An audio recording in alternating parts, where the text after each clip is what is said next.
YouTube খুললেই চোখে পড়ে একদিকে সেনাবাহিনীর অফিসারের মুখ, পাশে একজন মেয়ের গভীর ক্লিভেজ, আরেক পাশে ভেজা জামায় শরীর আঁকড়ে ধরা মডেল, নিচে বড় করে লেখা এসব নোংরামি বন্ধ হোক।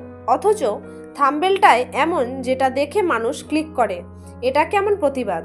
না, এটাও আসলে ভিউ বাড়ানোর নতুন কৌশল। এখন কিছু চ্যানেল আছে যাদের মূল উদ্দেশ্য হলো শরীর দেখিয়ে ভিউ কামানো। খবরের নামে এসব ভিডিওতে থাকে না কোনো সত্য, থাকে শুধু ক্লিকবাজি, চমক আর গোপনে ছড়িয়ে দেওয়া এক ধরনের পর্নোগ্রাফি। এআই দিয়ে বানানো মুখ, বিকৃত শরীর আর সস্তা ক্যাপশন দিয়ে দর্শকের মন টেনে নেয়। আর আমরা কি করি?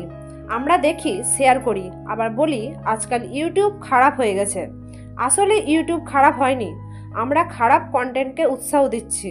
আমাদের ক্লিক, আমাদের আগ্রহ, আমাদের চাহিদায় এই নোংরামিকে শক্তি যোগায়। অথচ এই প্ল্যাটফর্মটাই হতে পারত শিক্ষা, সচেতনতা অথবা সমাজ বদলের হাতিয়ার। কিন্তু এখন কি হচ্ছে? বাচ্চারা ফোনে এসব দেখে বড় হচ্ছে, কিশোরীরা আসক্ত হয়ে পড়ছে, আর মেয়েদের শরীর হয়ে উঠছে বিক্রির পণ্য।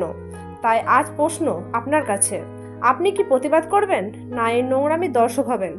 এটা থামাতে হলে শুরুটা আপনাকেই করতে হবে। ক্লিক করবেন না, রিপোর্ট করুন, এমন কন্টেন্টকে না বলুন। কারণ সমাজ যদি সত্যি বদলানো হয়, তবে তার শুরু হতে হবে আমাদের চোখে, আমাদের মন আর আমাদের ক্লিক থেকে।